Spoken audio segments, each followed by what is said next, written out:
শ্রদ্ধা এবং ধন্যবাদ জানাচ্ছি। আজকে একটি ওয়ার্ডে ইফতার হচ্ছে। প্রথমে মহান আল্লাহর কাছে শুকরিয়া জ্ঞাপন করি, বিগত সময় আমরা 50 জন মানুষ একত্রিত হয়ে ইফতার করতে পারি নাই। আজকে আমরা এখানে এক ওয়ার্ডে প্রায় 500 মানুষের অধিক মানুষ নিয়ে আমরা কিন্তু ইফতারে বসেছি। এটা সকল প্রশংসা সকল প্রশংসা আল্লাহ। আল্লাহ পাক রব্বুল আলামিন ফেসিসকে এখান থেকে বিতাড়িত করেছেন আর আমাদেরকে এই জায়গায় রেখেছেন। আজকে আমরা সকলে বসেছি যে এই সিয়াম সাধনার মাস, আমার পূর্ববর্তী বক্তারা বলে গেছেন যে অত্যন্ত সুচতুর ভাবে তারা বিভিন্ন ভাবে নকশা তারা প্ল্যান করে যাচ্ছে যে মানে অর্থাৎ দেশে একটা গন্ডগোল বাজাবে। এদেশের মানুষ বোকা নয়, যারা এই ধরনের ভাবছেন তারা বুকার স্বর্গের রাজ্যে বাস করছেন। এদেশের মানুষ সচেতন, মানুষ জীবন দিয়ে স্বাধীন করেছে, জীবন দিয়ে মানুষ তার বিপ্লব ঘটিয়েছে।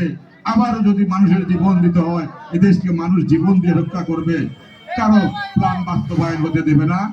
আমরা এই যে বিএনপি পরিবারের যে আজকে একটি মিলন মেলা হয়েছে, যিনি উদ্যোগ নিয়েছেন এই আমাদের ইউনিয়ন পরিষদের চেয়ারম্যান জনাব শফিকুর রহমান সাহেব, আমাদের ভোটে নির্বাচিত চেয়ারম্যান, কিন্তু আজকে উনি যে উদ্যোগটা নিয়েছেন আমাদেরকে একত্রিত করেছেন আর এইখানে দাওয়াত করেছেন যে আমাদের এই মদিনা মার্কেট কমিটির সভাপতি জনাব আমির হোসেন সাহেব, যিনি মহানগর বিএনপির সহ সভাপতি এবং আমাদের এই সদরের কৃতি সন্তান, এক ছাত্রদলের সোনালী ফসল, যিনি এক সময় ছাত্রদল করে এই উপজেলা কাঁপিয়েছেন।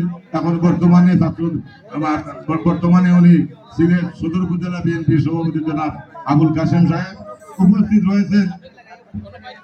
রয়েছেন আমাদের এই সংগঠনের সকল পর্যায়ের নেতৃবৃন্দ, উপস্থিত মুরব্বিয়ান একরাম, উপস্থিত সুধীবৃন্দ।